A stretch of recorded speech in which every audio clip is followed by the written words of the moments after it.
Bon, ben, bienvenue pour cette nouvelle soirée. Donc, je vais donc vous présenter ce que j'ai écrit sur le cheval psychopompe et sur lequel je vous ai interrogé pour savoir si le terme de fourbou était adapté.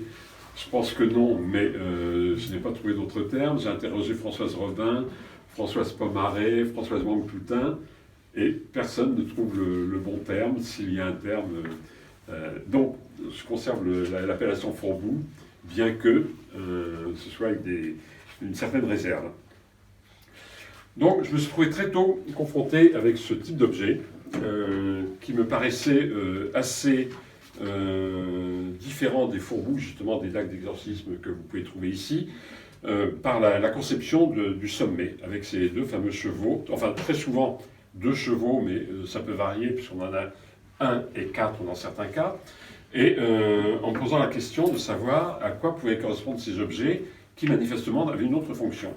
Et j'en suis arrivé à la conclusion que c'était en fait des objets qui étaient utilisés dans les rituels funéraires dans une région que je tenterai de situer tout à fait à la fin de l'exposé. Et donc, ce cheval, le psychopompe, en fait, on le retrouve dans toutes les cultures. Et ça, c'est vraiment... Enfin, je me suis uniquement cantonné aux cultures Europe et Asie, parce qu'après, on part vraiment dans des considérations trop énormes. Mais c'est quand même assez intéressant, parce que dès le départ, on se retrouve d'abord dans les grands rituels royaux, entre autres avec l'Asvameda en Inde, où on sacrifie un cheval et où la reine s'accouple avec le cheval. Et c'est justement durant ce rituel que Vishnu se réincarne dans Rama pour combattre Ravana, que vous avez là-bas sous cette forme de masse. Et la reine s'accouple après avec le cheval sacrifié. Et ce qui est beaucoup plus curieux, c'est chez les Celtes, on se retrouve avec un roi qui est élu et qui, pour être consacré, doit faire un rituel assez particulier, c'est-à-dire qu'il se place nu sous une jument, en jouant le poulain, on égorge la jument, on la dépouille, on la fait cuire, et il doit prendre un bain dans le bouillon, laper le bouillon et manger la viande de la jument. On se retrouve avec des quantités de témoignages de cette nature, entre autres dans la mythologie celtique de Jan Breckling, il parle de le fait de le symbole, le cheval est à la fois le symbole de la noblesse et l'état du trépassé, puisque le cheval est l'animal du psychopompe. Donc c'est quelque chose que l'on retrouve en permanence dans toute cette région. Comme vous avez pu le constater aussi dans mes précédents articles, je fais très souvent des parallèles avec la religion catholique, qui a, dans bien des cas, essayé de neutraliser toutes ces traditions païennes. Et on se retrouve justement avec la viande de cheval dans le même contexte, puisque Grégoire III, en 732, dénonce l'hypophagie comme une pratique abominable. Et parce que dans les rituels païens, on mangeait la viande crue de cheval et saignante, et que c'était une communion avec la divinité païenne. Et évidemment, ça faisait très désordre avec le Christ, manger ceci est mon corps, buvez ceci est mon sang. On se retrouvait dans le même contexte, donc ils ont considéré ça comme étant absolument abominable. Alors, Mircea Eliade note que ce n'est pas le caractère infernal, mais bien le caractère funéraire qui domine la mythologie du cheval. Celui-ci est l'image mythique de la mort et par conséquent est intégré dans les idéologies et les techniques de l'extase. Le cheval porte le trépassé dans l'au-delà, il réalise la rupture de niveau, le passage de ce monde dans les autres mondes. Le cheval évoque la mort dans un oracle d'Apollonius de Thyniane, que rapporte Philostrate, qui compare la mort avec un cheval rapide. Son jugement est d'autant plus intéressant que, originaire de Lemnos, il vivait au IIIe siècle de notre ère, et sous l'Empire, Artémidore n'enseignait-il pas encore que si un malade aperçoit en songe l'animal, il succombera. Et on retrouve ce symbole tout le temps dans toutes les études que je fais, puisqu'on le retrouve également chez les Kalash à la limite de la frontière du Pakistan.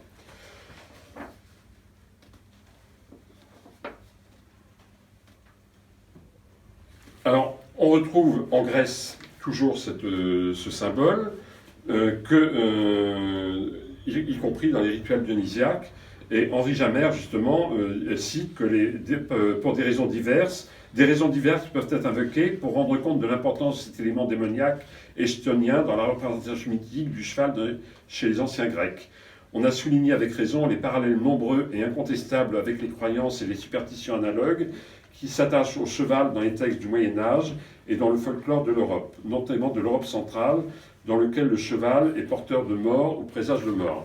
Et là, on retombe dans le livre que m'a conseillé monsieur l'autre jour et qui bouleverse beaucoup les informations, c'est-à-dire le cheval dans les croyances germaniques.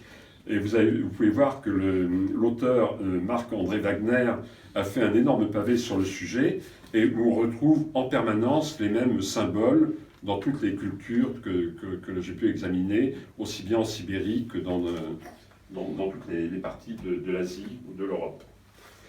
Est-ce que vous voulez dire un mot sur le cheval en Germanie ? En Germanie ou dans le monde chrétien, dans le monde chrétien ou le monde occidental, oui. Je travaille sur le cheval. Je me suis posé la question justement, cette idée du cheval psychopompe, mais aussi pourquoi il est tant vénéré dans différentes formes de sagesse. Et comme je dresse des chevaux en fait, en Occident on a inventé ce qu'on appelle l'équitation savante, qui est une équitation basée sur le contrôle des formes géométriques. Et en fait je me suis dit, le cheval permet quelque part d'accéder en fait à la géométrie du sacré en fait. Et d'où cette idée qu'en quelque sorte le cheval donc permet de passer dans un monde mystique. Mais ce monde mystique, si on regarde différents textes sacrés, par exemple, moi je pense à Pascal qui disait Dieu est une sphère illimitée dans le centre et partout, et la circonstance est nulle part. Mais le cheval conduit à ça, en fait. C'est que les chevaux se dressent par le cercle, en fait. Le cercle est fondamental. Et donc, comme il y a un rapport entre le cercle, l'infini, l'élévation, voilà. Et ça, c'est assez curieux. Et voilà, j'ai exploré ça. Et donc, il y a quelque chose d'assez curieux aussi dans l'animal psychopompe, c'est le Christ chevalier de l'Apocalypse de Saint Jean. Et on retrouve aussi cette idée du roi, du grand monarque. En Inde, on a un peu son équivalent, et toujours associé à cette symbolique du cheval blanc. Et Kalki, le cheval. Et Kalki, absolument. Kalki, on va retrouver Al-Mahdi, par exemple, dans le monde islamique, associé au cheval blanc. Alors, moi, je travaille avec le Japon, et au Japon, par exemple, à 250 km de Tokyo, vous avez le temple de Nikko, et vous avez l'écurie sacrée, en fait, avec le cheval blanc, qui était le cheval, en fait, il y a un vrai cheval blanc, en fait, qui vient de Nouvelle-Zélande, et associé aux 3 singes de la sagesse. Alors, c'est marrant parce que je pensais aux chevaux du vent avec les 3 joyaux. Au Japon, c'est le cheval blanc avec les 3 singes de la sagesse. Et toujours ce lien entre l'au-delà, entre terre et ciel, comme disent les Chinois. C'est le représentant de l'empereur. C'est le représentant de l'empereur, mais en même temps, par exemple, l'empereur de Chine, le premier empereur de Chine mythique, Fu-Yi, dit avoir découvert l'ordre secret du monde sur un cheval dragon au bord du fleuve jaune. Donc c'est comme si le cheval permettait à l'homme de faire l'interface entre terre et ciel. C'est-à-dire, il permet cette connexion. Par exemple, en islam, on va dire que le cheval a été le premier animal préparé pour recevoir Adam. Donc, pour moi, le cheval, il est très particulier. Cette idée de psychopompe, il est l'animal par excellence des voyages intérieurs et des voyages extérieurs. Et comme j'ai l'occasion de faire un peu ces ponts entre Occident et Orient, notamment avec le Japon, alors je m'intéresse au bouddhisme, au taoïsme, et c'est assez fascinant qu'on retrouve toujours cet archétype, toujours ce schéma. Par exemple, Chiron dans la pensée grecque, qui est le grand centaure, il est le représentant de la sagesse et de la connaissance, et de la dimension mystique. Donc c'est très curieux en fait, et donc on en a parlé un petit peu, et je trouve ça fascinant cette exposition. Alors je ne connais rien sur le sujet, mais je pense qu'on va retrouver toujours ce rapport. Et justement, dans votre livre, on présente toujours les 3 forme de sacrifice du cheval, c'est-à-dire le cheval qui est enterré avec le chef, Voilà, c'est mais ça. uniquement pour lui servir de véhicule dans l'au-delà. Voilà, ouais. Le cheval qui est utilisé comme psychopompe et le cheval qui est utilisé comme festin pour les Oui, c'est rituels ça. funéraires. Quoi, quand même. Ouais, c'est ça. Et on le retrouve en Sibérie, on le retrouve partout avec cette même décomposition de 3 éléments. Ouais, c'est ça. Mais là, dans votre livre de Wagner, on le retrouve pratiquement en permanence, ce schéma. Non, Wagner, il a fait un très bon travail. Malheureux, il est décédé il y a quelques années. Moi, je l'ai rencontré quand il avait déposé sa thèse, en 2002. Mais c'est un travail de référence, en fait, sur la dimension. Alors, c'est réservé au monde germano-chrétien. Enfin, c'est le monde... Enfin, il englobe aussi la Scandinavie, en fait. Oui, il va chercher un petit peu. c'est- Il a tenté aussi un petit peu, je sais plus, extra-Europe, mais ça reste quand même circonscrit. Mais c'est vrai que non, cette question du cheval psychopompe, elle devrait être plus développée. Je pensais à une statue en bois qui se trouve au musée d'Orient à Lisbonne. C'est un cheval psychopompe avec un cavalier, et c'est de Timor-Leste. Et en fait, ce cheval-là porte sur ses cuisses le soleil et la lune. Et donc on dit que c'est ce cheval-là qui transporte le mort dans l'au-delà. Et on le voit dans la tradition d'Asie. Et on le retrouve fréquemment justement à Timor, où ils ont une tradition équestre Tout à fait. ancienne, c'est des petits chevaux, mais Ouais, des c'est chevaux des petits sans chevaux. cheval. Sur les verrous en bois, qui ferment d'un côté, il y a le soleil, et de l'autre côté, la lune gravée. À Timor, Oui, d'accord. les verrous en bois qui ferment les enclos. Avec des chevaux. Et il y a toujours dessus En général, c'est un petit peu comme... J'en ai un personnage, une silhouette humaine, avec la tête représentée extrêmement schématiquement, et dessous, sur la partie centrale qui va rentrer dans la partie qui fermera avant, il y a un cheval gravé. Et d'un côté, le soleil, de l'autre côté, la lune, effectivement. Et c'est marrant ce rapport entre soleil, lune et cheval. Là, je viens du Portugal, vous avez un sanctuaire chrétien, et au début du sanctuaire, parce que ça monte sur une colline, vous avez à l'entrée la fontaine du soleil et de la lune, et quand vous arrivez au sommet, c'est-à-dire à l'illumination, vous avez le cavalier sur le cheval. Une statue en pierre d'ailleurs. Et donc, au final, à la fin du parcours, dans l'élévation en fait spirituelle. Et là, vous avez la représentation. Alors, c'est la représentation, comme c'est dans le monde chrétien, c'est le soldat romain qui avait percé donc Le flanc du Christ. le flanc du Christ. Et il est représenté donc au bout du parcours spirituel en fait, au sommet. Et en bas, c'est la fontaine du soleil donc c'est très étrange. Et de voir aussi le cheval associé au soleil, hein, on le revoit dans la pensée grecque, hein, les chevaux du soleil. Donc toujours ce rapport entre, j'aime bien la terminologie chinoise, c'est entre terre et ciel. Le cheval, il est entre terre et ciel. On dit l'homme entre terre et ciel, mais le cheval, c'est le véhicule. Il fait ce... C'est Mahomet qui est parti au paradis sur un cheval. Voilà, alors, je ne veux pas me tromper, ça ressemble à la famille des chevaux, mais c'est pas le cheval lui-même. C'est un cheval ailé, oui. Ouais, c'est un cheval, mais bon, disons que ça fait partie des équilibres, oui. Et surtout dans le Coran, il y a vraiment ce rapport au cheval qui est très très très présent. Hein.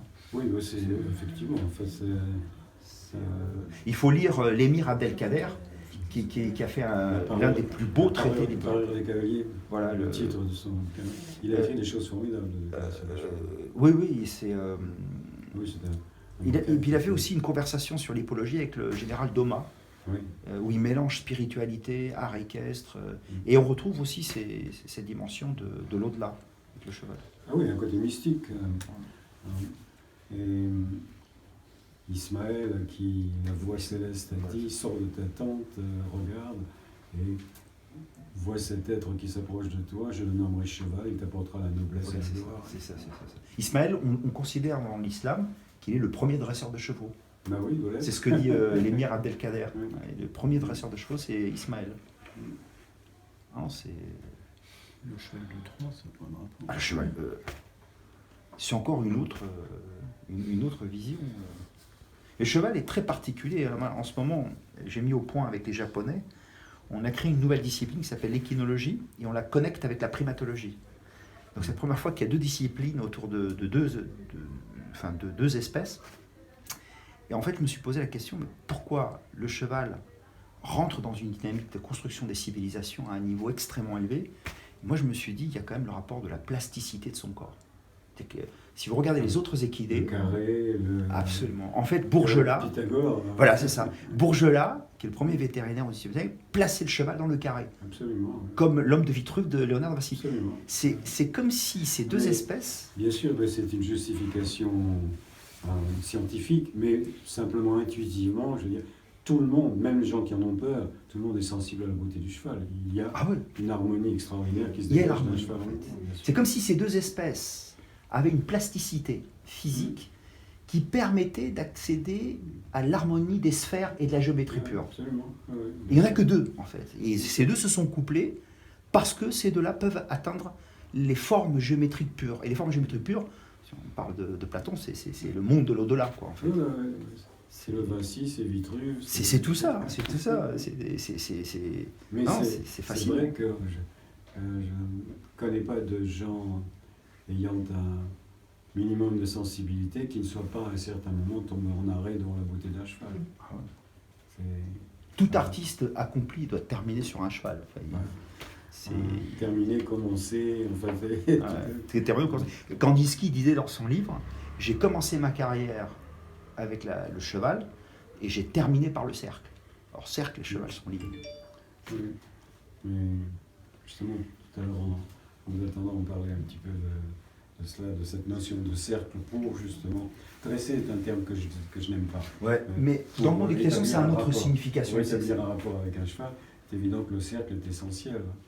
Et je disais à François, on commençait à travailler un cheval en liberté dans le cercle, et il me disait, le cercle plutôt que le carré. Je me dis, alors, bon, on va pas, je vais pas, mais je fais juste une digression qui va absolument dans votre sens.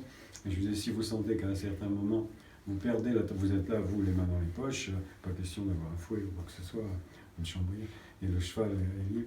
Et si vous sentez que vous perdez son attention, parce que le cheval est capable d'énormément de concentration aussi, mais pour un temps limité. Si vous perdez son attention, hein, vous lui tournez le dos, comme ça, vous l'oubliez, et vous allez voir qu'en moins d'une minute, il va s'approcher de vous, petit à petit, et si vous continuez à l'ignorer, il va même vous pousser comme ça. C'est un cheval que vous ne connaissiez pas avant. En revanche, si vous le travaillez dans un carré, ça n'arrivera pas.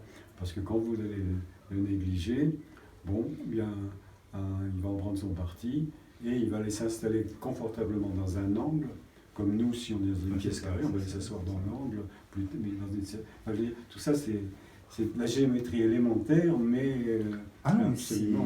moi, je n'avais pas fait ça, indubitable. attention. Mais c'est vrai que plus j'avance, moi, je vais sortir un article justement sur... Le terme dressage est spécifique au monde du cheval. Ça n'a pas forcément la même connotation que le dressage d'autres animaux. Mais bon, vaut mieux utiliser le mot éducation. Je travaille sur les chevaux dans le cercle. Et je me suis demandé, en fait, que lorsque vous travaillez avec un cheval, c'est un mandala, en fait. Ah oui, oui, c'est bien un sûr. mandala. En fait, c'est quoi? Vous avez une espèce qui est opposée à l'homme, et vous allez fabriquer une chorégraphie qui, au début, est peut-être pas très jolie, en fait, pas très harmonique, mais au bout d'un moment, comme par mystère, ça devient un mandala vivant, une danse. Vous voyez, des danses de mandala, ça existe aussi.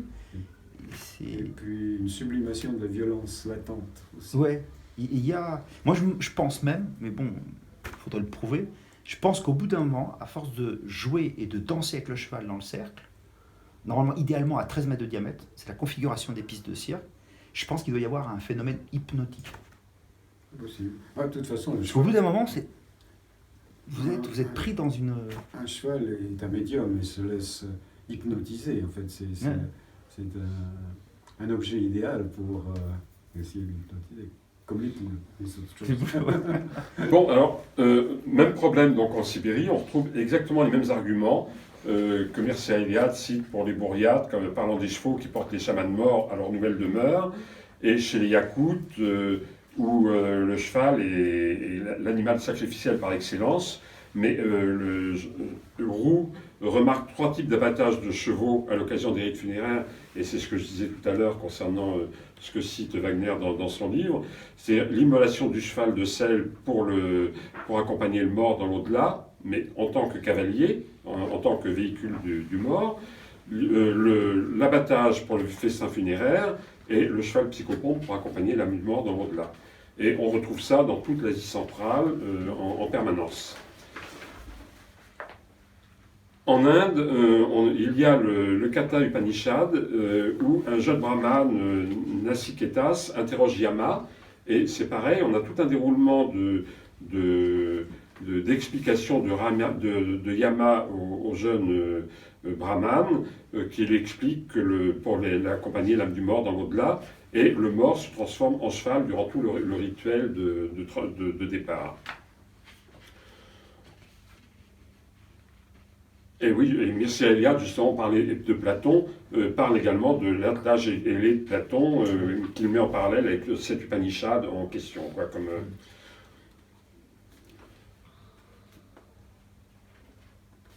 Alors, il y a pour l'Inde également un élément qui est intéressant, c'est que Louis-Frédéric indique que les premières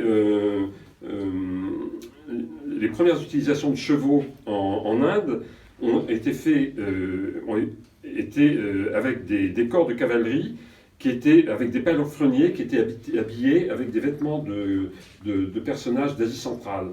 C'était donc des apports complètement extérieurs qui se sont implantés en Inde et qui ont fait souche en Inde, mais donc on se retrouve en Inde avec des apports déjà d'Asie centrale avec les chevaux quand ils arrivent en Inde. Alors, une zone qui m'a beaucoup interpellé dans ce travail, c'est l'empire Zhangzang qui couvre le Pakistan, le Kailash, le Ladakh et l'ouest du Népal. On se retrouve avec cette zone qui est un centre de convergence absolument incroyable, puisqu'on a ici la passe de Khyber qui a servi pour les invasions grecques et iraniennes. Ici, on se retrouve avec les Kalash, qui sont donc ces populations de tradition extrêmement ancienne, de gens qui sont complètement animistes et qui vivent dans un monde musulman, mais complètement marginalisé. Ici, vous avez le site de Kirpanjal, dont je reparlerai tout à l'heure, qui a un site funéraire avec des cavaliers en pierre extrêmement anciens et extrêmement importants. Ici, vous avez l'ethnie des Das, qui sont donc des populations qui sont à rapprocher avec les Kalash que vous avez ici. Et ici, vous vous retrouvez avec les alignements mégalithiques de Doring, qui se trouvent en bordure de toute cette zone sacrée du mont Kailash, etc. Et c'est un grand centre de convergence de quantité d'influence, puisque justement la cavalerie qui vient d'Asie centrale est forcément passée par cette zone-là, et que l'on a transversalement des quantités d'influences diverses qui se sont produites. Et ce qui est intéressant, c'est que vous avez dans cette zone Kalash, et vous avez ici un cavalier qui est un dessin de Hervé Nègre, mais qui représente une effigie funéraire d'un chef Kalash. Alors, on peut constater qu'il y a déjà pas mal de similitudes avec ce type d'objet, d'après le personnage, la coiffe et le port de l'encolure du cheval. Et je pense que ces objets, qui ne sont pas Kalash, parce que les Kalash n'utilisent pas ces objets, mais sont d'influence stylistique de cette région. Et là, vous avez justement chez les Kalash des éléments intéressants. Déjà, le cheval a 6 jambes, c'est-à-dire qu'en général, ce sont des symboles d'animaux démoniaques, ou de l'au-delà tout au moins. Et Jean-Yves Loud, qui a fait pas mal de travail sur cette ethnie, raconte différents épisodes où le cheval a beaucoup d'importance. Et ce qui est intéressant, c'est que non seulement le cheval a d'importance, mais il n'y a pas de chevaux dans cette région. C'est-à-dire que c'est probablement des traditions extrêmement anciennes qui ont perduré, mais le cheval, pour des raisons d'alimentation, n'a aucune fonction dans la région. Et il raconte 2 épisodes qui sont quand même assez intéressants, c'est-à-dire que un personnage, Kalash, était malade, son fils va dans la montagne chercher une chèvre pour la sacrifier pour la guérison de son père, et en redescendant de la bergerie, il croise son oncle à cheval, et son oncle a son turban, à sa robe de parade, et il part vers la montagne en riant. Donc il continue, il ne lui parle pas, il continue, il revient au village, il trouve son oncle à la maison, qui n'a pas sa tenue de parade et qui est toujours bien présent. Il sacrifie la chèvre pour la guérison de son père guérit et l'oncle meurt. Et en fait, c'était l'âme de l'oncle qui était déjà parti avant et qui partait dans la maison des morts antérieurement à son décès. Et il y a une autre anecdote qui raconte qu'un personnage Kalash était décédé, on l'emmène dans la maison des morts, et les fées, qui étaient responsables de son décès, viennent le voir en lui disant « on s'excuse, on s'est trompé, ce n'était pas toi qui étais choisi, c'était quelqu'un d'autre ». Elle le ramène à cheval dans le village, et le personnage dont il avait par erreur pris la place meurt 2 jours après et part à nouveau dans la maison des morts.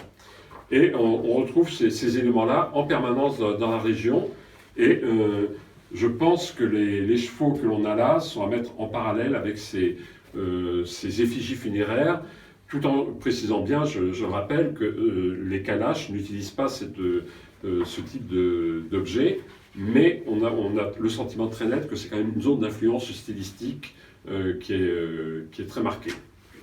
Et alors, l'objet, on sait d'où il vient? Non. L'objet qui est à droite? Pas du tout. Alors, on a eu des informations de Népalais disant que, en effet, c'était bien des objets, mais on n'a pas de... Alors, avec Adrien, on espère, parce qu'en fait, on a eu le même problème il y a 10 ans quand on avait fait l'exposition sur le chamanisme. On avait les oiseaux psychopompes Gurung, dont on connaissait l'existence, mais dont on n'avait pas de témoignage. Et maintenant, grâce aux Népalais qui, heureusement ou malheureusement, ont des téléphones portables et qui filment tout dans les montagnes, maintenant on a des témoignages de rituels funéraires Gurung où ces objets psychopompes sont utilisés. Alors j'espère qu'après cette publication, on aura des gens qui nous sortiront des films qui pourront justifier le... Mais à mon avis, c'est quelque chose qui est... Je pense qu'en fait, c'est lié à cette zone. Mais c'est par déduction, mais je n'ai pas de preuves pour l'instant pour l'attester. Et alors, bon, tout ça c'est passionnant, mais alors c'est vrai que dans la zone himalayenne, le cheval c'est pas un cheval de la région. Hein. Non, pas du tout. C'est même en Inde, c'est plutôt le nord-ouest, l'ouest, plutôt que le sud ou le centre ou l'est, où il est en concurrence d'un point de vue guerrier avec l'éléphant, hein, les 2 animaux. Oui, complètement. Alors évidemment,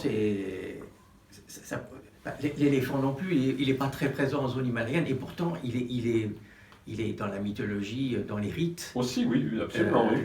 Bon. Et alors, c'est quand même, ces 2 animaux sont liés parce qu'ils sont quand même tous les 2, le cheval, enfin dans le monde indien, hein, et l'éléphant, c'est quand même lié à la royauté. Hein. C'est lié à la royauté. C'est lié à la royauté. Mais on trouve que le cheval, quand même, en tant qu'animal psychopompe, je ne pense pas que l'éléphant soit utilisé soit considéré comme tel. Non, ça m'étonnerait. Mais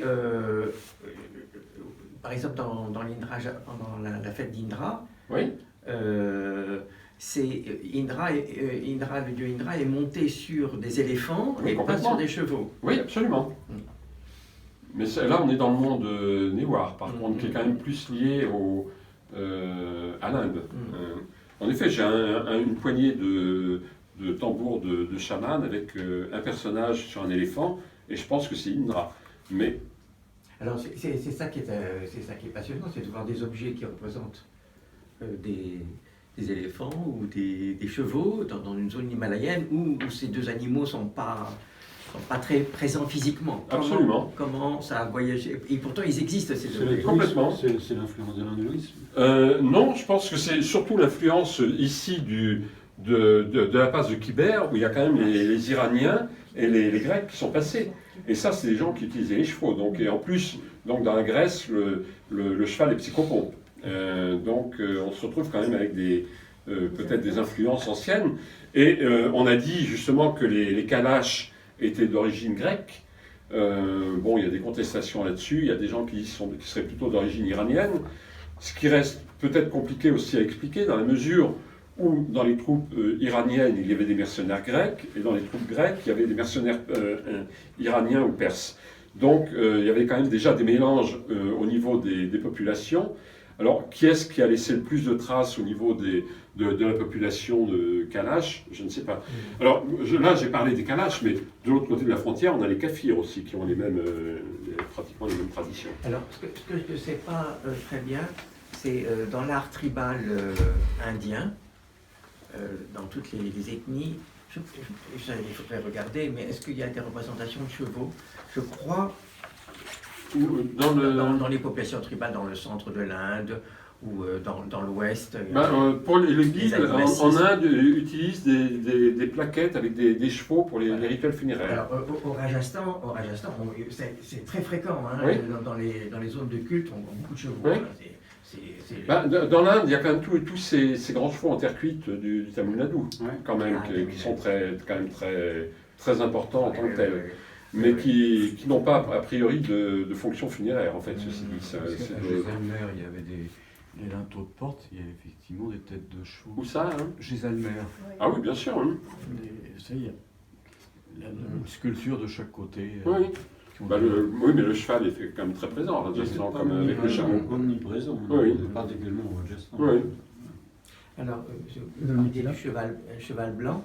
Alors, c'est pour bien prouver que c'est l'insigne de royauté. Dans le temple de Taviju, la divinité tutélaire des rois Mallas, dans la vallée de Katmandou, il y a un cheval blanc qui est associé au culte et qui erre en liberté dans l'enceinte du temple. Et cet animal doit être présent dans cette divinité lignagère qui était la divinité des rois. Quoi. Dans quel pays? Dans la vallée de Katmandou, au Népal. Au Népal. Oui, mais dans un temple, mais il se promène. Oui, normalement, il doit être libre. Et ce cheval dans un blanc temple participe. Bouddhiste, non? Hindou. Hindou. Les hindouisme et le bouddhisme sont très Oui, mélangés, mais enfin, la dominante est hindoue. C'était hindou, d'accord. Donc, c'est présent. Oui. Et faut pas, je nie pas, mais c'est Oui. intéressant. Mais dans les montagnes, le cheval est quand même assez rare. Enfin, vous avez quand même pris les caravanes avec les chevaux en Sikkim, etc. Mais un vrai cheval provoque la stupeur hein, dans les zones. Moi, j'ai vu ça. J'ai même vu ça dans un village néois, un cheval de l'armée, parce que l'armée font des circuits, etc. C'est un animal qui provoque la stupeur. Hein, Non, c'est... Moi, j'avais jamais vu de temple avec des chevaux. Alors, au Japon, vous avez cheval blanc, mais j'ai vu cette année à Tokyo un temple avec cheval noir. C'était assez curieux. C'est la dominante, c'est cheval blanc. Je crois d'ailleurs que dans mon livre sur l'Indrajatra, j'ai une reproduction photo de ce cheval blanc de Taleju. Ah oui? En couleur. Vous voyez? C'est intéressant. Alors, un qui a parlé du cheval, c'est Corneille Geste chez les Cuchois, à la casse des bateliers, où il raconte justement durant le rituel, le troisième jour, il est fait état de la divinité Bod, donc qui est le serviteur des âmes des morts, dont le cheval est la monture. Donc on retrouve à nouveau le cheval dans un rituel funéraire, dans une ethnie vraiment très minoritaire au Népal, quoi, Et vous parlez du soleil, et donc Tarsiva, le fils du mouvement, ancienne divinité personnifiant le soleil sous la forme d'un cheval ou d'un oiseau, plus tard ce nom fut appliqué à Garuda. Donc on se retrouve à nouveau avec le cheval et l'oiseau Garuda comme monture, mais en même temps comme psychopompe, quoi, pour accompagner l'âme des morts. Et ça, on le retrouve complètement dans tous les rituels. Alors, il y a une chose qui m'interpellait un peu dans ces objets. Serge n'est pas trop d'accord avec moi. Ce qui m'interpellait un peu, c'était la position des jambes dans le... Vous m'avez convaincu, alors je suis d'accord maintenant. Ah bon, d'accord. Parce qu'on se retrouve avec beaucoup de ces chevaux, avec le personnage qui a les jambes complètement en arrière et qui n'est pas, a priori, une position très confortable pour monter à cheval. Et je pense qu'en fait, c'est tout simplement l'âme du mort qui est là, mais que ce n'est pas un cavalier en tant que tel, quoi,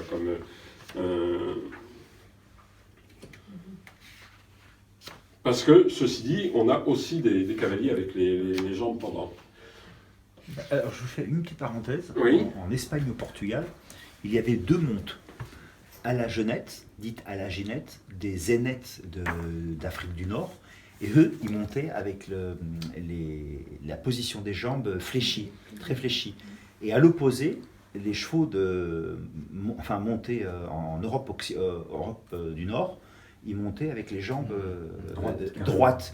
Notamment, l'une des représentations, c'est les tapisseries de Bayeux, les jambes droites. Et donc, il y avait une dualité entre jambes fléchies et jambes droites. Oui, mais est-ce qu'on peut monter avec les jambes comme ça? Ah oui, j'expliquais. Accru, c'est ce que pendant que vous parliez, je me suis dit, est-ce qu'accru, Dans la crue, on n'a pas envie de le faire. on n'a pas envie de le faire parce que Les jockeys montent littéralement. les jockeys montent comme ça, parce avec que c'est une talons, position. les talons sous les fesses. Ouais, littéralement ouais, sous les carrément. fesses. Mais là, il y a une selle. Alors maintenant, sans selle, Mais alors, parce que là, il n'y a pas de selle. c'est Ah, ici, si.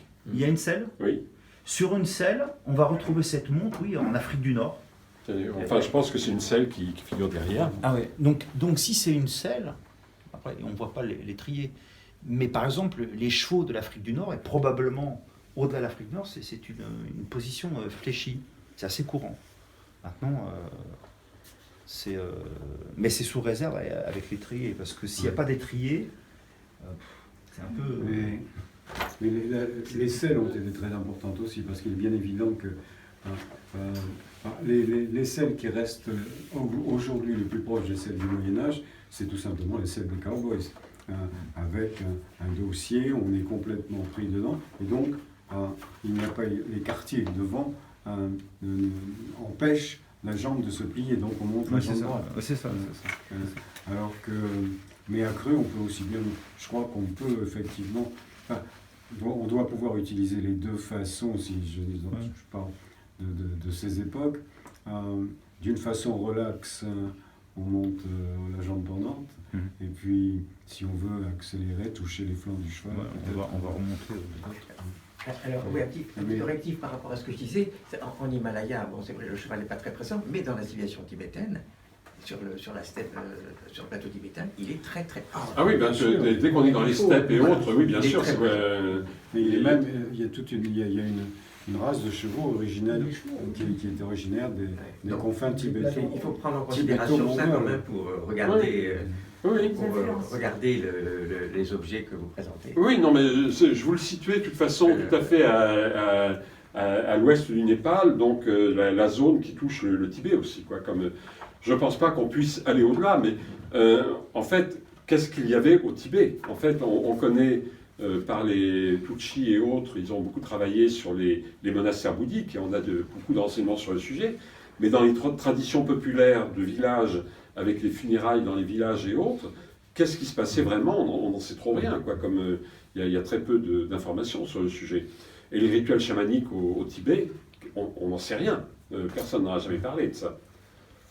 Et il y en a, forcément. Les cavaliers tibétains étaient quand même dans l'armée, c'était des choses... Ah bah oui, puis quand ils sont venus, qui sont venus se réfugier dans le nord du Népal, ils étaient quand même à cheval aussi, comme...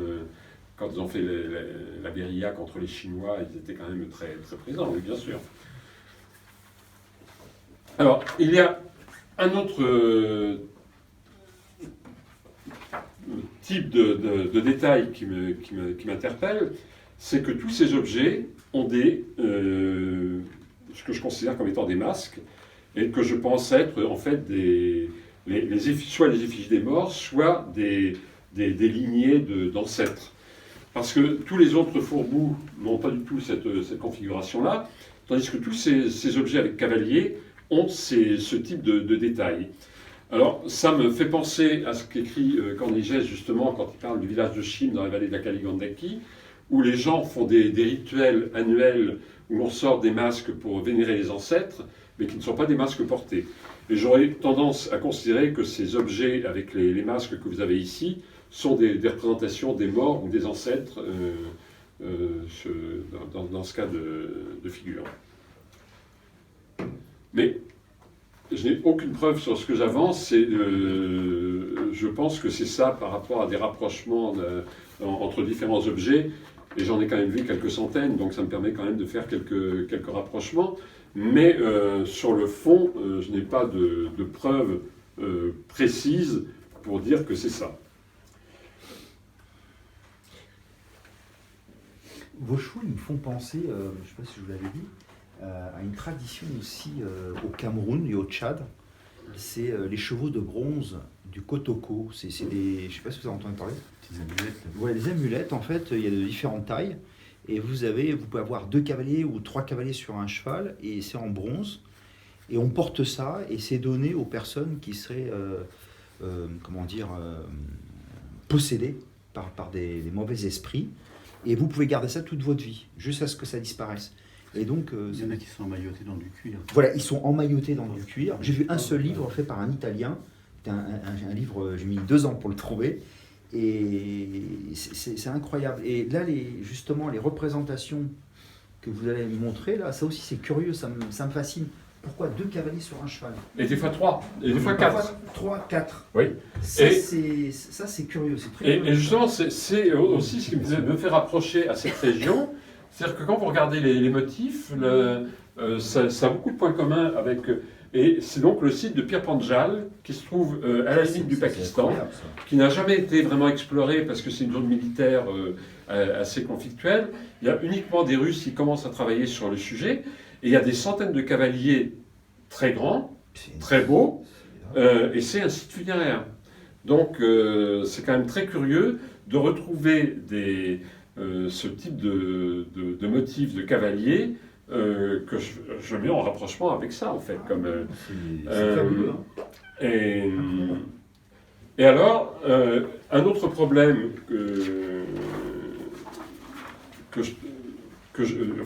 j'avance une hypothèse encore, mais on trouve des fois un cavalier, des fois 2. Et dans bien des cas, on fait état que le mort a 2 âmes. Alors, quand on a un cavalier, un cheval avec 2 cavaliers sur le dos du cheval et autres, est-ce que ce sont les 2 âmes du mort qui partent dans l'au-delà durant le rituel funéraire? C'est une hypothèse, mais ça, c'est pareil. C'est pas. Par contre, là, pour compliquer le problème, là, il y a 4 chevaux et 4 cavaliers. Et qui se tournent le dos aussi. Et qui se tournent le dos. Là, ça, c'est... Alors, c'est encore un problème, mais dans certains cas, et Brigitte Selman le raconte chez Etamang, en fait, ils auraient plus que 2 âmes dans certains cas, il peut y en avoir un certain nombre d'autres.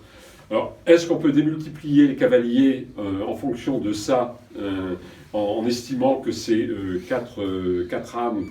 Mais à ce moment-là, pourquoi se tourne-t-il le dos dans ce cadre-là? Je ne sais pas. Et alors, j'ai cet autre objet qui a encore 4 cavaliers, mais qui est beaucoup plus rustique, qui n'a pas les masques à la base. Et par contre, ils ont... Alors, je ne sais pas s'il a été fait en même temps ou si c'est des rajouts postérieurs, mais il y a 2 oiseaux sur le sommet qui ont été cloutés. Alors, l'oiseau est en psychopompe et le cheval est en psychopompe. Est-ce que c'est pour accentuer le pouvoir de transmission de l'âme dans ce cadre-là, ou une autre hypothèse que j'ignore? Alors, les 4, ça me fait penser quand même ça nous éloigne un peu des rituels funéraires, mais ça me fait penser quand même aux 4 Orients, 4 directions de l'univers. Oui. Et Indra, par exemple, avec Katmandou, est entouré par 4. Il surmonte 4 éléphants qui sont autour de la statue principale. Ouais. Donc là, il y a un aspect cosmologique. Hein. Oui, c'est ça. C'est Probablement. un peu une structure du mandala. Ben oui, mais on retrouve tout le temps cette structure de... Là, celui-là, ça me fait penser à une structure de mandala, en fait, avec... Celui-ci? Ouais, c'est les 4 plus le centre, le point central, en fait. Oui. C'est... Plus Le peut-être point- que les différentes... Le point central, c'est la coiffe, Ouais, la coiffe. Ouais. la coiffe, le point La central. structure de mandala, c'est une structure quaternaire avec un centre. Mmh. Et ça, c'est la représentation de la totalité, en fait. Ça nous renvoie à la psychiatrie. Oui, mais ils sont pas en... Mais c'est ça, ils ne sont pas... En croix, ils se tournent le dos, là, ils ne sont pas vraiment en croix pour être vraiment un mandala. Mais il y a toujours des interprétations locales dont on ignore tout dans bien des cas, quoi, quand même. Oh, ouais. Mais surtout les fabricants qu'il faudrait. Aussi. C'est les artisans qu'il faudrait poser la question. Mais en même temps, s'ils sont à l'extérieur, c'est comme s'ils partaient aux 4 points Oui, cardinaux. ils gardent. Ça me fait penser aux 4 chevaux de l'Apocalypse qui partent dans les 4 points cardinaux. Ouais. Donc, mais en même temps, le centre les retient. Vous voyez, Alors François, il y a cette partie supérieure de tous ces objets, mais il y a la partie inférieure quand même. Non, Il y a La partie inférieure est comme le fourre-bout classique. voilà. Alors, pourquoi les deux ensemble? Pas de réponse. Et je pense que c'est pour ça qu'il y a eu souvent confusion avec le fourre-bout classique du chaman. Mais il y a des points communs de toute façon au niveau du... Parce que par exemple, l'oiseau psychopompe Gurung, en fait, à base, c'est une baguette unie, mais elle n'a pas du tout la configuration de la base du fourre-bout. Mais par contre, là, on se retrouve avec des motifs. Par contre, ici, on trouve le macara. Parfois, on trouve le serpent, mais pas systématiquement. C'est très variable et c'est beaucoup moins constant comme motif que dans les dagues plus classiques. Et ils sont tous là. Il y a tous la dague, le couteau, le fourba en dessous, là. Oui, absolument. Oui, c'est ça. Et là, avec le serpent et le macara. Et là, il a le vajra, par contre, ce qui n'est pas toujours systématique, puisque là, en fait, on a que le cavalier. Oui. Très stylisé. il en existe des objets comme ça au Quai Branly? Non, je crois pas, ils n'ont rien comme fourre-bout pratiquement, donc ils ne doivent pas apparemment. Non, ils en ont pas. Ça ne les intéresse pas d'ailleurs. Oui, le je fourre-bout. crois que c'est ça. Et vous n'avez pas réussi à trouver des ouvrages, des documents qui... Non, mais disons que moi je suis un peu marginal dans ce monde-là, c'est-à-dire que je pars d'un objet qui m'interpelle, et comme j'en ai manipulé quand même beaucoup, je me pose des questions. Alors partant de là, je cherche et je trouve des renseignements à droite et à gauche, mais je crois qu'il n'y a rien eu de fait sur le sujet, quoi. Et je vous dis, je n'ai même pas trouvé de nom propre pour cet objet que je dissocie du fourre-bout proprement dit, parce que le fourre-bout, à la base, c'est comme le kila en Inde, c'est-à-dire c'est le clou, pour fixer le mal, c'est pour... et là, c'est pour aller dans l'au-delà, donc la fonction est quand même complètement différente. Le terme me paraît inapproprié, mais j'ai même pas trouvé auprès des spécialistes probablement parce que personne ne s'y est vraiment intéressé. Alors maintenant que j'ai écrit ça, peut-être que des gens vont se poser des questions, vont dire ah ben, ça peut être ceci, ça peut être cela, je sais pas. Et ces objets, ils ont été trouvés assez loin du site où il y a ces statues? Ah mais oui, bien sûr, mais ils ont tous été trouvés à Katmandou.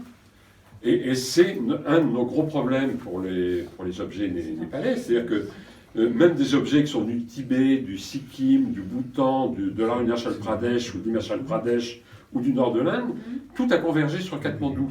Donc tout est sorti avec l'appellation népalais, parce qu'il y avait le cachet de cire du département archéologique, et on se retrouve avec des quantités de choses, comme les instruments de musique que vous avez sous l'escalier, qui sont santales du nord de l'Inde. Les premiers qui sont sortis étaient considérés comme étant népalais. Et on se retrouve avec en 2007, j'avais fait une exposition sur les masques. Il y avait des masques que Renzo Freschi avait acquis à Katmandou en 1976. Je les avais à l'époque référencés comme étant népalais parce qu'ils les avaient trouvés au Népal. Et maintenant, je sais que ça vient du Tibet. Parce qu'il y a les Chinois qui ont sorti un livre sur les masques de Chine et du Tibet. Et on se retrouve dans des zones tibétaines avec des personnages qui ont des masques primitifs et qui ont des costumes en herbe, comme en Himachal Pradesh, dans la vallée de Kulu et de Banjar. Et donc maintenant, on se retrouve avec des quantités d'objets qui ont cette appellation népalaise, mais et alors, justement, Marc Gaborio raconte que justement les tribus d'origine du nord du Népal, c'est-à-dire les Tamang et les Gurung, ont des relations constantes avec les gens du sud du Tibet. Donc il y a forcément des interférences de culture mais ça, toutes ces populations du Tibet n'ont jamais été étudiées sur le plan local dans les villages. Donc on ne sait rien sur toutes ces choses-là. je crains que malheureusement, avec les bouleversements qu'il y a eu sur le plan politique, on ait bien du mal à avoir des renseignements futurs. C'est comme le site de... Ce site-là, il est dans quel pays là où... au Ladakh, mais à la limite du Pakistan. Et c'est les zones qui sont revendiquées par le Pakistan, justement, par rapport à l'Inde. Et c'est pour ça qu'il y a des problèmes. Officiellement, c'est en Inde. C'est en Inde, oui. Mais c'est très tendu, quoi.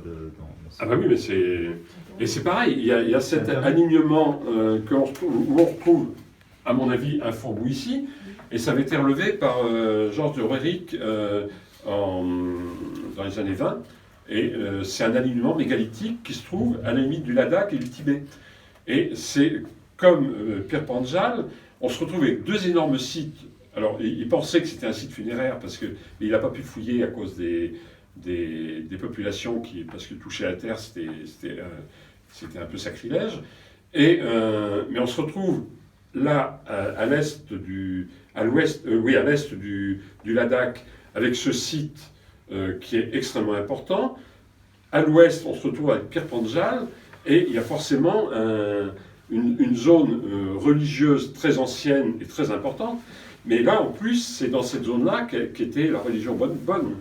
Donc, on se retrouve en plus avec des accumulations de religions depuis le chamanisme, avec les évolutions de chamans, les bonnes, plus les bouddhistes, plus les régressions où chacun s'est copié, où c'est extrêmement complexe de débroussailler, de départager les choses au niveau des rituels.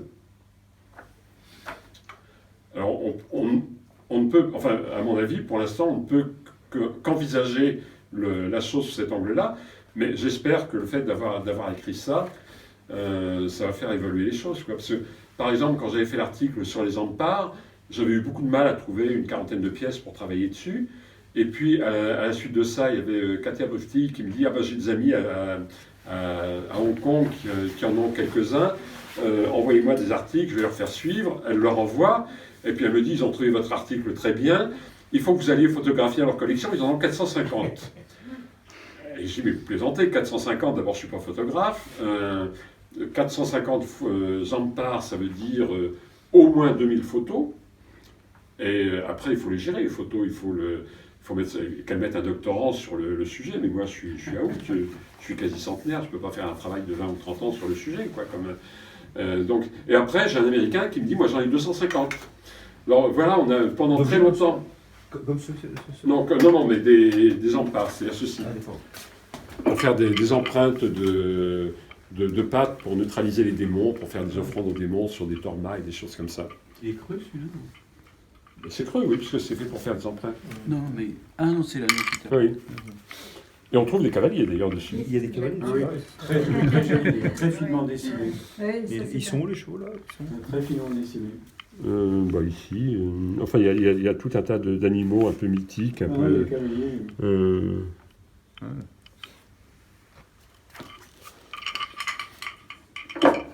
Et alors évidemment pour les chevaux, en ce qui concerne l'Himalaya Népalais, C'était des jouets. moi je pensais en scientifique. Hein. Oui, bien C'est sûr. vrai qu'il faudrait, mais ça demande beaucoup de travail, d'aller rechercher dans tous les groupes ethniques toutes les images, toutes les iconographies. Complètement. Par exemple chez les Tarous, je crois me souvenir, chez les Tarous, il y a des représentations intercuites de chevaux utilisées dans les rituels. Alors il faudrait voir ça dans tous les groupes ethniques, quoi, les images, les images iconographiques des chevaux et puis leurs usages rituels. Quoi. Oui. Oui. Mais c'est un énorme travail de terrain. D'abord, est-ce qu'il y a encore des gens qui savent? Mais déjà dans la littérature, il faudrait revoir Ouais. tout ça dans la littérature, ce qui a été écrit. Il y a quand même beaucoup de choses qui ont été écrites. Donc il faudrait voir. Mais c'est un énorme travail. Vous n'avez pas un doctorant pour mettre dessus?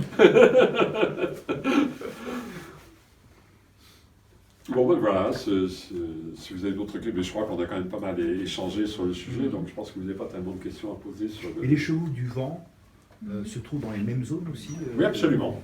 On retrouve ces deux types d'objets Oui. dans la même zone. Mais bon, c'est plus dans le monde bouddhique, le cheval du vent, mais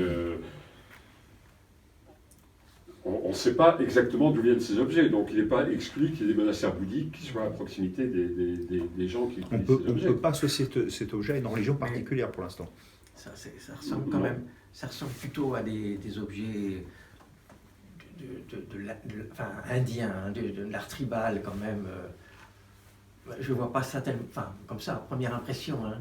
Je ne situe pas les objets là qui sont là Oui, oui. comme les objets qui viennent du Tibet. Je ne les situe pas comme ça. Non, non, mais je le situe plutôt dans la zone Xinjiang, enfin, comme je disais tout à l'heure, cette zone où il y a ces grands centres religieux, où il y a le Pierre Panjal, etc. Je verrais plutôt dans cette zone-là. Donc, en effet, c'est une zone plutôt d'influence indienne, puisque et peut-être tout à fait l'ouest du Népal, mais j'arrive pas à le délimiter d'une façon précise géographiquement. Et de toute façon, délimiter d'une façon précise dans une zone de montagne où les frontières n'ont strictement aucune importance, ou aucune, ça ne veut rien dire non plus, quoi. Donc je situe grosso modo dans cette zone d'influence, mais ça s'arrête là au niveau. Oui, parce qu'il y a la présence physique du cheval, et puis il y a l'imaginaire hein, qui traverse les frontières et qui va... Complètement, oui. C'est ce qu'on voit très bien avec les Kalash, là, avec leurs histoires avec les chevaux et avec les... Donc il y a des rituels extrêmement anciens ou des traditions extrêmement anciennes qui sont bien ancrées dans la région, qui perdurent dans les mentalités, mais qui n'ont plus dont la racine est perdue, quoi,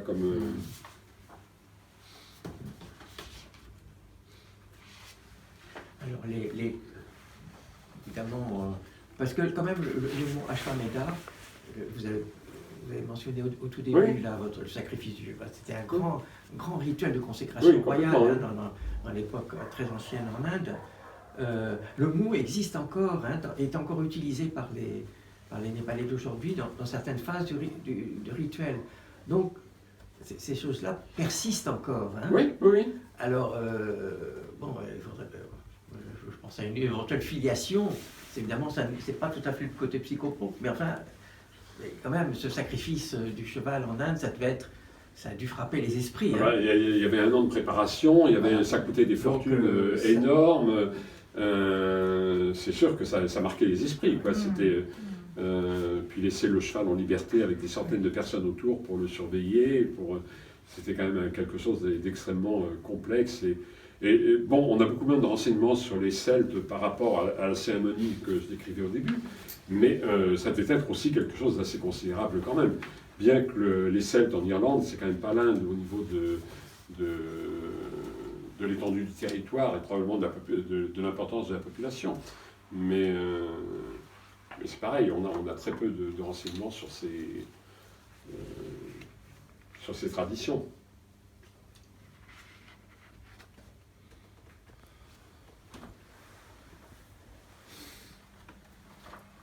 Là, il faudrait mettre un doctorant là-dessus. Oui, je pense, oui. C'est extraordinaire hein, ce que vous avez fait là. C'est frustrant là. Et ça me fait penser au travail là, de ce collectionneur qui avait travaillé sur les chevaux du Kotoko, là, les chevaux de l'exorcisme. Il a fait un truc. Ce qui est clair quand même, c'est que c'est pas à usage décoratif. Quoi. Non, mais ça c'est clair, oui. Non. C'est vraiment pas à usage décoratif. Alors, il y a quand même la dague, le couteau, tout ça, c'est quand même très religieux. Oui. Et puis, comme vous pouvez voir, il y a quand même des modèles très différents. Bon, là, j'ai quand même quelques pièces, mais il y en a qui sont plus rustiques, il y en a qui sont... alors, il y en a qui m'ont un peu posé de problèmes. Il y en a un certain nombre que je trouve très proches stylistiquement les unes des autres. Alors, est-ce que ça veut dire que pour une raison X, il y a 2 ou 3 pièces du même village, du même groupe de villages qui s'est retrouvé chez un marchand et qui a échoué dans une collection? Je ne sais pas. Il y a toujours des choses un peu énigmatiques. Mais là, par exemple, sur celui-ci, on voit ici, bon, je l'ai sous un angle, mais il a le soleil ici. Donc je pense que la lune figure de l'autre côté aussi. Quoi, Sur lequel celui-ci. Page 13. Page 13. Il y aurait, vous croyez, il y aurait le soleil là, Bah, vous avez le... ici le soleil, c'est Oui, Ouais. je pense que c'est le soleil. Vous l'avez qu'en photo, c'est pour ça que vous l'avez pas. Oui, non, il est en Allemagne, celui-ci, j'ai qu'en photo. Alors, ceci dit, est-ce que... Il n'y a nulle part de Zatika sur les. Il me semble que oui, il y a la lune et le soleil sur les jours. Je ne suis pas si dans certain aussi.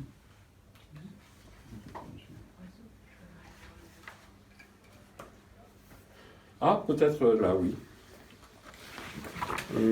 Ça pourrait être Le soleil. le soleil et la lune ici, à ce moment-là. Vous croyez Je sais pas. Ça forme un croissant, mais qui n'est pas très net. Le soleil. Où ça? Ici, page 13, oui, c'est ça. Bah tiens, bah, il faudrait comparer. Là aussi, on a semble-t-il un soleil.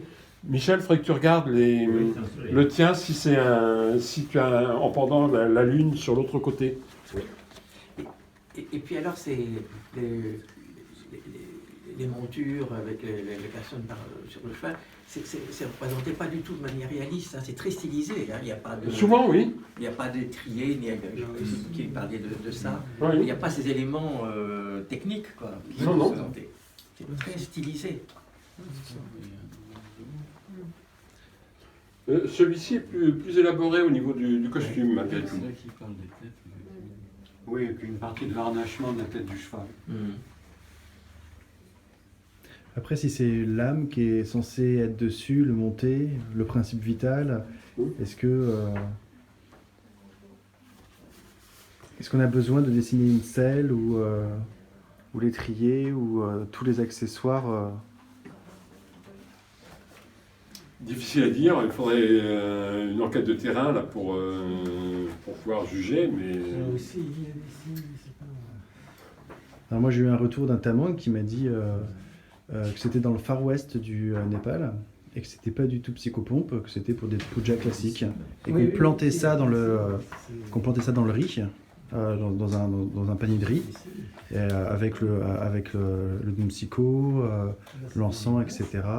Bah, en 2007, quand on avait fait l'exposition sur le chamanisme, on avait abordé ce problème avec une pièce, et un Népalais avait dit que c'était mis dans les colis des voyageurs pour protéger le convoi. C'est le soleil et la lune. Là, c'est le soleil Ça me et la paraît lune, compliqué. Et puis là c'est juste un témoignage, c'est-à-dire Ben oui, qu'il y a aucune, on a réussi à avoir aucune photo. Pendant 6-7 mois, on a essayé de solliciter toutes nos carnets d'adresses au Népal en essayant de voir comment ça pouvait être utilisé dans les villages. Et à chaque fois, oui, on va y aller, oui, on connaît, oui, il y en a. Et puis la photo est jamais arrivée parce qu'on aurait voulu mettre une photo in situ de cet objet. Est-ce qu'on n'a pas réussi? Et puis on a décidé François a décidé de sortir l'article, quitte à refaire une note sur une note complémentaire avec des photos in situ. Provoquer un peu aller à la pêche. C'est un peu ça, exactement. ouais. Mais c'est ce que je vous dis pour les enfants, en fait. C'est le fait d'écrire quelque chose et de publier. On a des retours. Donc j'espère que ça lui donnera un retour et qu'on aura une réponse Et puis, à cette question.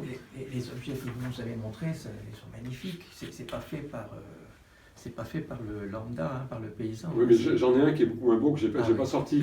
Mais alors là aussi, on a un problème parce que ça a transité par les marchands de Katmandou qui ont déjà sélectionné.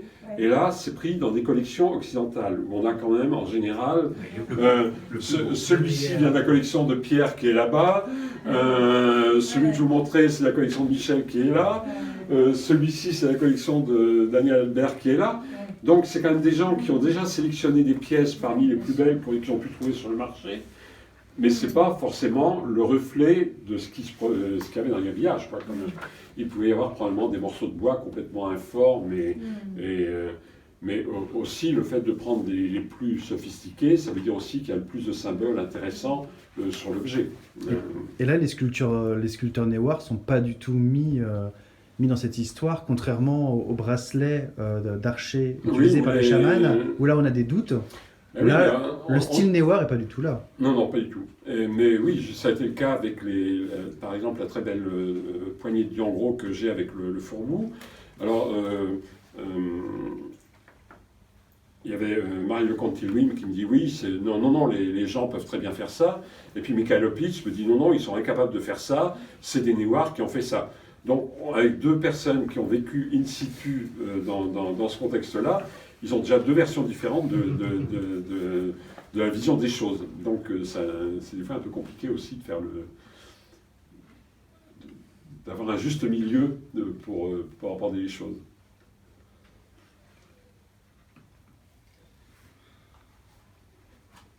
Bon, s'il n'y a plus... On va lever la séance, alors c'est Passionnant. Merci. Ça reste très mystérieux.